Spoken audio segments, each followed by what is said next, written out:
Part of course, the more than 30 billion the IEBC is seeking in one of the most expensive elections in the continent, which says it will give it time and ample room to maneuver and wiggle room, for that matter, to stage the referendum and the 2022 general election. Otieno, coming to you, before we get to the deeper details of Otimofo and how this company is not only in the Kenyan context, but also are shaping the political opinions in Europe and in the United States of America.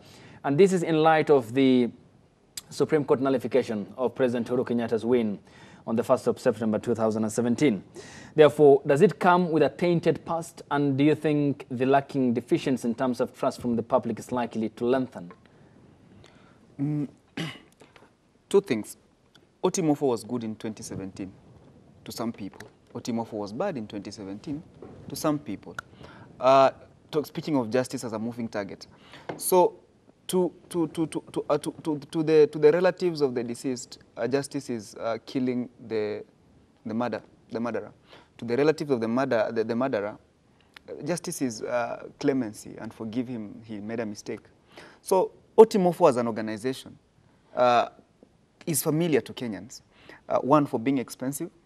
Two, for not being in control of the gadgets that they did supply. Mm-hmm. But that also brings the African problem, that we embrace what comes from outside even when it's defective.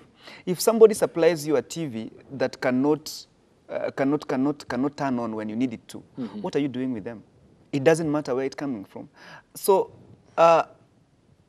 where is technology transfer in all these things we are buying? Where is capacity building for these 3 years? Can't we find a Kenyan solution? Can we find an African solution for African problems? Must we outsource? And if we have to outsource, must we focus on one institution? Mm-hmm. What is it with this one institution that it's the solution it's the only solution we can take? Not to taint their name, they're in business and they're in business and they're trying to get business for their farm, but really, this is the problem we have. You are so comfortable in an Italian suit when somebody in Kibra can make a more fitting, better suit with the same materials. We are more confident with a Swedish watch when we can train our children on how to make those things. We are more confident with Chinese toothpicks when we have trees in Kenya.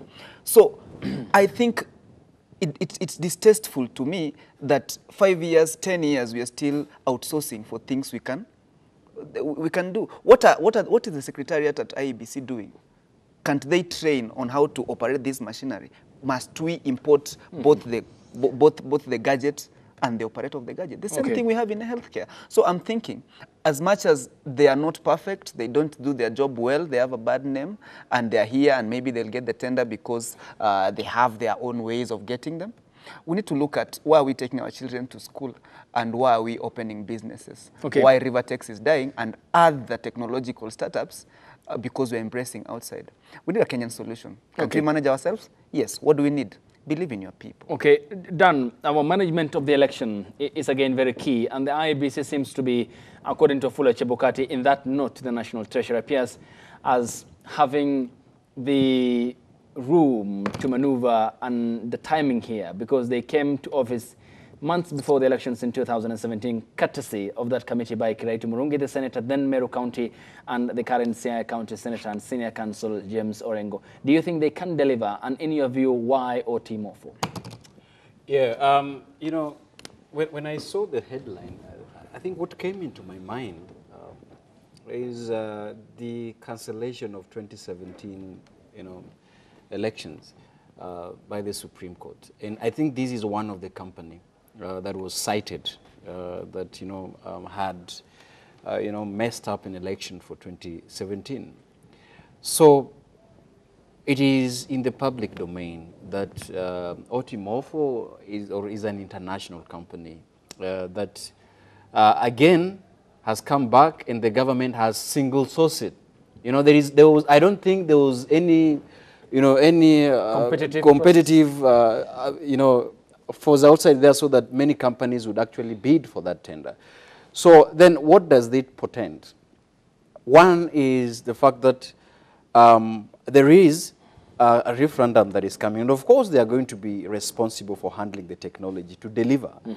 The question is, if they were cited to had messed the election, and the reasons were given by the courts in the, in the corridor of justice, has the company rectified that to this date? That is the first question that I ask. Secondly is that, you see, it might not only be a referendum, because we are very few months to the general election.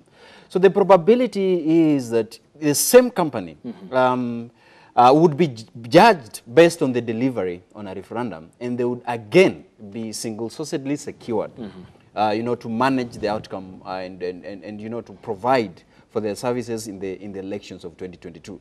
To whose advantage? To whose advantage? Now, one of the things that we sitting in this panel would guide the public is the fact that, any company that is cited